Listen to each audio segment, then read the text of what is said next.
So this visual helps us kind of see how we can uh, look at division as a ratio. So here we're dividing a 1/4 fraction divided by a 3/8 fraction. So here's my 1/4 fraction, here's my 3/8 fraction. And I can see very clearly, it's well, relatively clear anyways, that this looks like it's 2 parts compared to 3 parts. So the answer to this division should be 2 to 3, or 2/3. Okay, and we could see this a little bit better if we make like a common denominator here. Okay, so here we can see, yeah, we're comparing this 2/8. So that's a 2/8 compared to 3/8. And then I can see that if I divide those, well, yeah, these basically cancel out. I can use a top divided by top to 2 divided by 3 and 8 divided by 8. Yeah, they'll just basically cancel out. 8 divided by 8 is just 1. So we end up with 2/3. So there we see what that looks like. And then something's going on over here. They seem to do something weird, but they seem to get the right answer, 2/3. Okay, so here's my final answer. I have 2 parts compared to 3 parts, so 2/3 fractions. So there, this is the correct answer.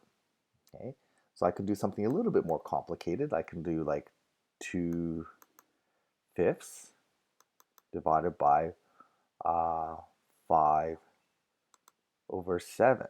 Okay, so this is a little bit hard to compare because it's really hard to compare these two fractions, but it looks like it's about, maybe a little bit more than half, maybe close to 3/4. It's hard to tell. Okay, but we can try doing this by, again, if we do a common size fraction.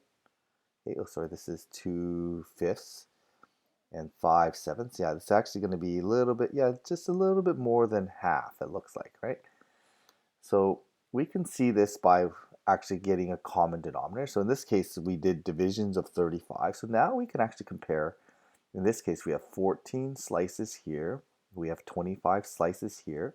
So it looks like it's going to be 14/25 is going to be my answer. So when I divide, okay, these 35s basically cancel out because 35 divided by 35 is 1. And then we get 14 divided by 25. So just like with fractions, top of multiplying, top times top, bottom times bottom, well, we can divide. Rule for divide should be the same. So top divided by top, bottom divided by bottom. Okay, we end up with the 35s canceling out. We get 14 divided by 25, and the answer is 14/25. Okay, so there's our answer, 14/25. And again, they just seem to do something strange over here. Not exactly sure what's going on, but they seem to get the right answer of 14/25.